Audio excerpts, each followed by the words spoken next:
एक दिलचस्प साइंसी तहकीक के बारे में खबर मायदा क्या लाई है? अस्सलाम वालेकुम हुजूर। हुजूर, मैंने आज क्लास को एक ऐसी दिलचस्प साइंटिफिक तहकीक के बारे में बताना है जो चिड़चिड़ेपन के बारे में है। एक तुम्हारा दूर हो गया? हाँ जी, तुम्हारा चिड़चिड़ापन दूर हो गया उससे? जी हुजूर। अच्छा, चलो बाकियों को भी दूर कर दो।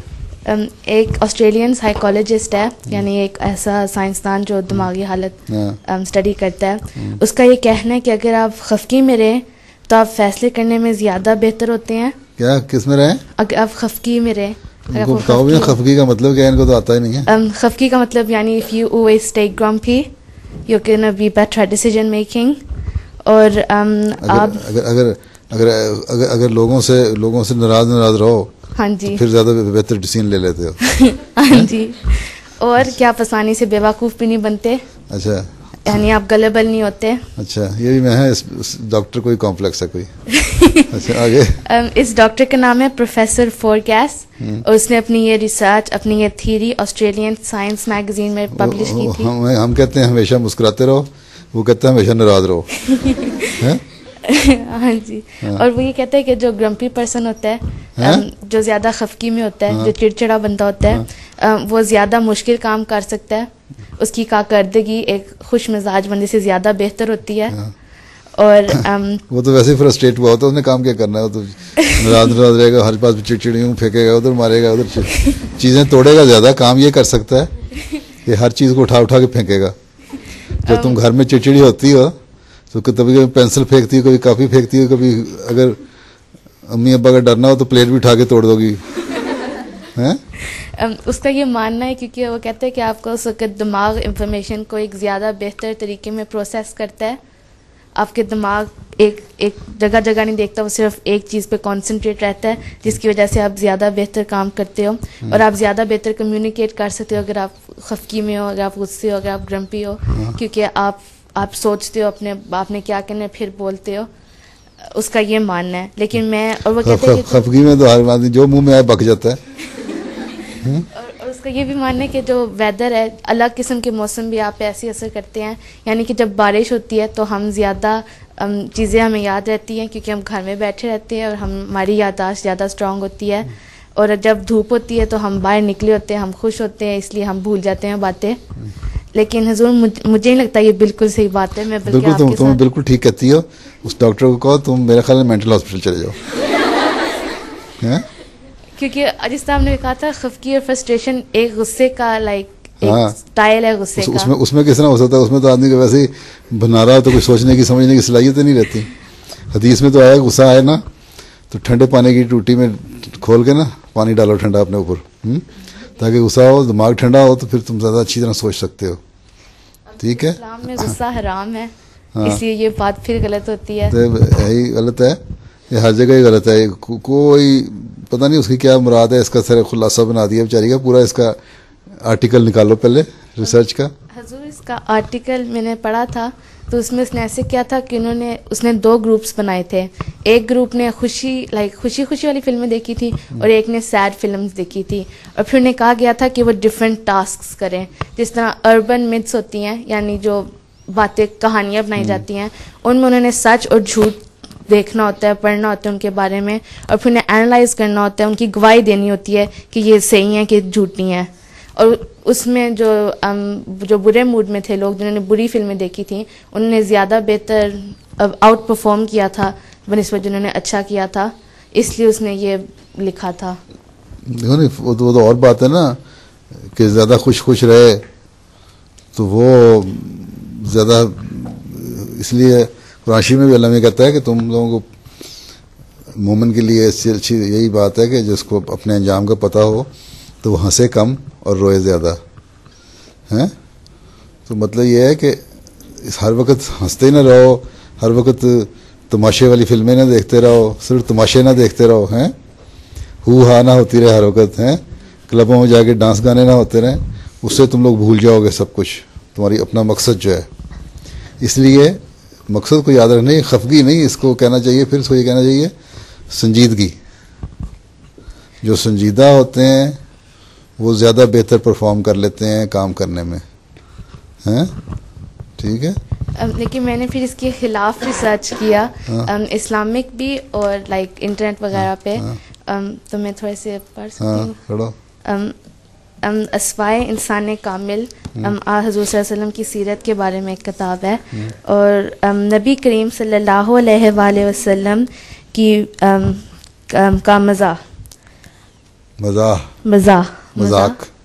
का मतलब मजाक जी। रसूल करीम सल्लल्लाहु अलैहि वसल्लम फरमाया करते थे कि मोमिन का हाल भी अजीब है। जब उसे कोई मुसीबत आती है तो वो बाखुशी सब्र करता और खुदा से अजर पाता है, और जब उसे इनाम मिले तो शुक्र करता है और उसका भी अजर पाता है। जो गोया मोमिन हर हाल में खुश और रजा बर रजा होता है, राजी बर रजा होता है। यानी कि मोमिन हर हालत में खुश होता है। उससे मुराद ये नहीं छलांगे मारता रहता है हर वक्त, उसको सब्र होता है, उसमें खुश होता है कि सब्र की वजह से ना अल्हम्दुलिल्लाह ये कहना है।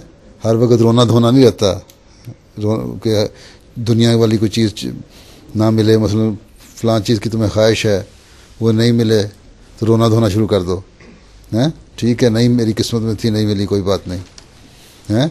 और अच्छी चीज़ अगर मिल गई तो शुक्र किया अल्लाह ताला का, और अल्लाह मियाँ ने कहा ना तुम मेरा शुक्रगुजार बनो तो मैं और दूंगा। तो शुक्र करके अल्लाह ताला के और इनाम हासिल करता है। लेकिन अगर कभी अल्लाह ताला की तरफ से कोई इम्तिहान आ जाए तो रोना धोना नहीं शुरू कर देता है। तो तुम्हारे भी जो इम्तिहान होते हैं दुनिया के, स्कूल के, कॉलेज के, तुम लोग अगर पढ़ने के बजाय रोने लग जाओ तो उससे तो तुम्हें कुछ नहीं मिलेगा।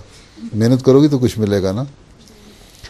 तो उसके बाद जब नंबर आ जाएं और थोड़े ग्रेड आए हैं, तुम अगर एक ग्रेड की उम्मीद रख रही हो और बी आ जाता है तो रोने का कोई फ़ायदा नहीं, फिर मेहनत करो। और